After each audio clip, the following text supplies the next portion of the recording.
Big news in the Apple world, the iPhone 15 series is here. As always, we've got 4 new models, including 2 non-Pro iPhones and the iPhone 15 Pro and Pro Max. If you've recently snagged an iPhone 14 Pro Max, you might be wondering if it's time for an upgrade. Well, our take is not really. There are some improvements, but no major game changers like the 120Hz screen or 48-megapixel camera in previous models. If you just want to see how the new flagship stacks up against your current device, we've got you covered.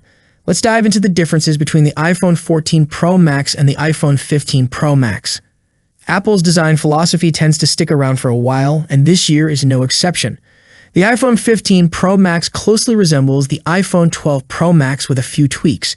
It's got a new titanium frame that's lighter and tougher than the stainless steel on the iPhone 14 Pro Max. Plus, that brushed titanium finish is a welcome change from the easily smudged stainless steel.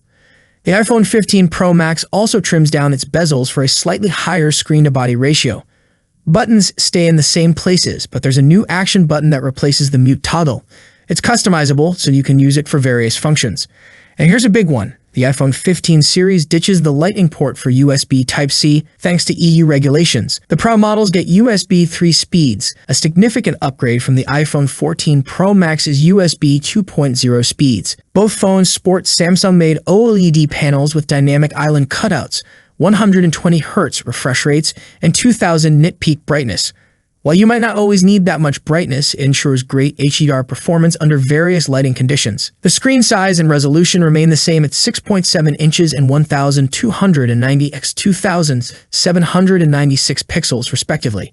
Apple seems content with this setup. As usual, there's a new processor under the hood, the Apple S17 Pro, the world's first smartphone solely built on a 3nm process.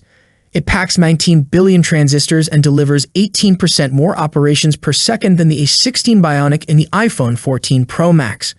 While benchmarks will tell a full story for everyday use, both phones will offer blazing performance. The A17 Pro even convinced some game developers to bring console-grade games to the iPhone 15 Pro Max. However, it's not clear if these games will be exclusive to the new models.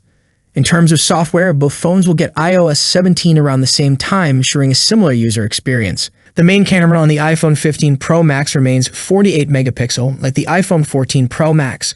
However, Apple has improved image processing for better details, low light performance, and skin tones.